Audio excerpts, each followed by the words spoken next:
sa ating lahat. So, wala na po itong intro, ano. So, shout out nga po sa isang supporters ng e-lovers, ano. Napakabilis gumawa or mag-post sa social media. Alam mo ba kung ano yung pwedeng ikaso sa'yo?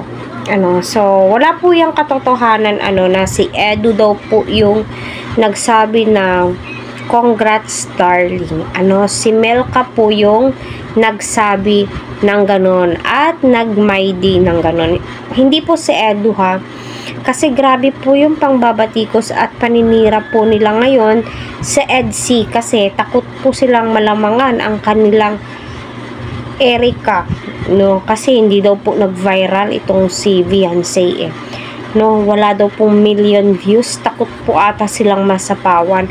At saka no, tigil-tigilan nyo na ang pangbabash kay Viancy kasi umalis na nga yung sinusuportahan nyo. Ano pa po yung gusto nyong mangyari, no?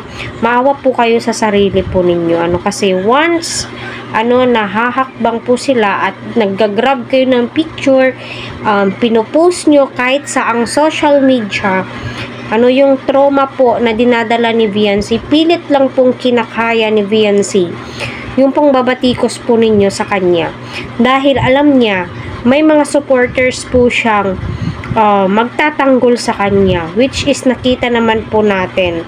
Ano, makita po natin na lumalakas po ang loob ni Viancy dahil andyan yung mga supporters na handa po siyang tulungan na ipaglaban ang kanyang sarili. Although alam naman po natin ano na kayang-kaya po ni Viancy na ipagtanggol ang kanyang sarili. Pero iba po yung tutulong po tayo ano na ipagtanggol siya para maramdaman po niya na hindi po siya nag-iisa. Kaya sa mga nag-post dyan na sinisiraan itong si Edu, ano, na congrats darling, hindi po, wala pong kinalaman si Edu doon, ano, wala pong kinalaman si Edu sa pa-congrats darling, bagkos si Melka po ang nag-post nun at nagbigay ng caption.